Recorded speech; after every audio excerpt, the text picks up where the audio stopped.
hate doing intro monologues.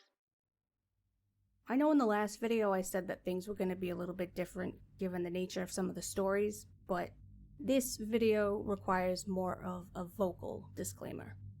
I've never been one to shy away from reading particularly graphic stories, because I feel like the more it unsettles you, the more of an impact it has on affecting future decisions. It's not always just about finding stories with shock value. That said, I debated on whether I wanted to include a particular story in this lineup. It involves animal deaths in a way I can only describe as visceral. The story itself isn't long, but there's enough description to paint some pretty fucked up imagery, and I know a lot of people won't like that. I'll have timestamps for each of the stories in the description if anyone wants to skip it entirely. At the very least, it'd serve as a reminder that this shit does happen, and to maybe keep a closer eye on your pets. Future videos are likely to depict more disturbing or graphic details, but as long as the world continues harboring fucked up people, I'll keep you informed in the best way I know how. Here are 4 true disturbing encounters found on Reddit.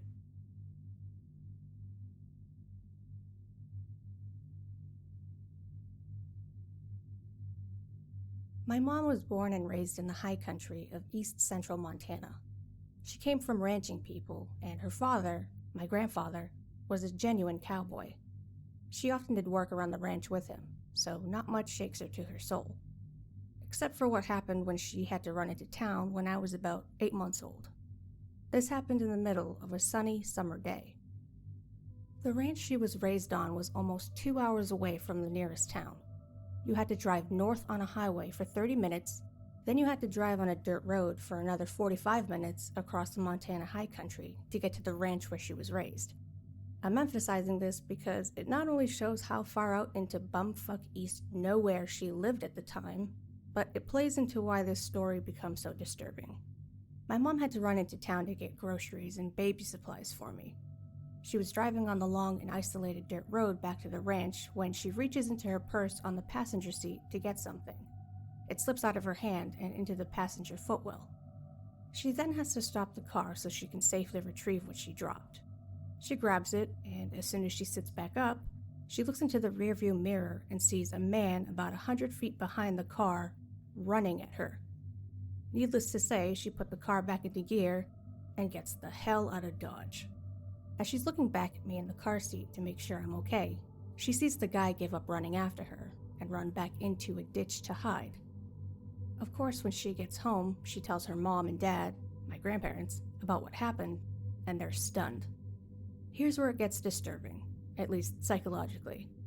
My mom didn't see any cars or trucks parked along that dirt road for the entire way to the ranch. She also didn't see any people walking along the highway or the dirt road, which raises even more questions. How the hell did he get out there? Why was he out there to begin with? And even more disturbing, what would he have done to my mom or an 8-month-old me? I've only ever asked my mom about this story twice. After the second time, she told me to never ask her about it again, and I completely understand why. I get messed up thinking about it as well, so I can only imagine how she must have felt experiencing it for herself.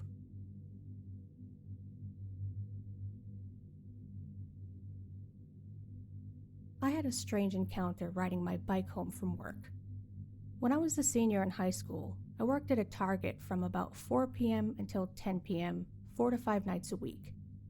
After helping close the store, Z out the registers, and other final closing tasks, my coworkers and I were usually out of the building and on our way home before 10:30 p.m. The store wasn't far from a bike path that also went close to my home. It took me about 15 to 20 minutes to ride my bike home from work down that bike path in a large subdivision. At about the midway point home, there was a section of the bike trail that went through an undeveloped field and was very poorly lit. I remember I was slowing down to change the radio station on my CD Walkman radio. Yes, I am dating myself here. When suddenly I see a dark figure about 100 feet or 30 meters away from me on my right start running at me from the dark field. Fight or flight instantly kicked in, and I started riding my 18-speed mountain bike so fast I felt like I could have qualified for the Tour de France.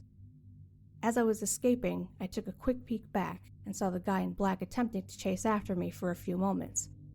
What was normally a 15 to 20-minute bike ride turned into a 5-minute top speed and top gear bike ride home. Obviously, I didn't really sleep well that night, but I still occasionally think about that encounter in my darker moments.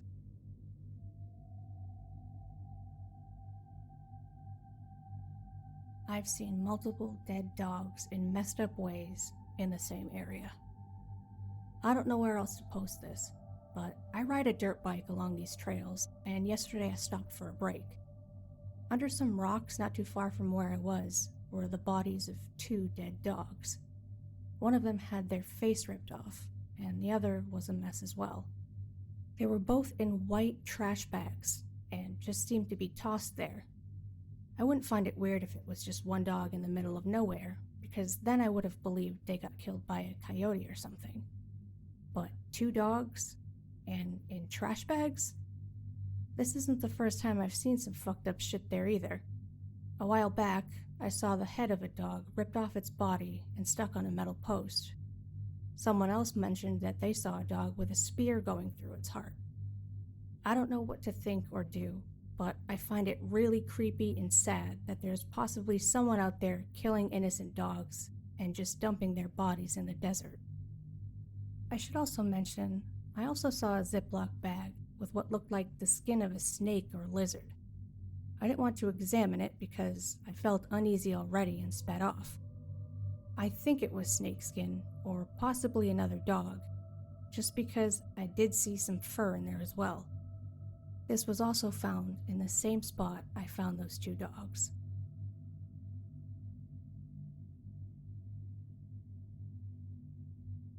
This happened around 6 years ago. My family owns a flower produce shop, and we travel to farmers markets sometimes. Most of the family are not well enough to pick in the garden or do heavy loading, so we often hire people for the summers. My uncle hired this guy who we'll call Kevin. Kevin was in his late 30s, maybe early 40s, and down on his luck. He was going through a divorce and needed some extra income. He was really nice. Almost too nice. He was actually camping on our land because his ex-wife-to-be was to have their house. At this time, I was probably 16 or 17 years old. Well, one day, he found me in an alcove-type spot where no one else was, and actually gave me his card with his personal phone number on it. You know, if I ever wanted to hang out. He was very insistent that we should do it that day after work, and kept nagging me for my phone number. I was immediately creeped out by this, and politely told him that we would see, just to get him away from me. I want to clarify here that he knew I was underage. I immediately told my mom, who just kind of brushed it off, but he gave me really off vibes. A few days after this, he didn't show up for work.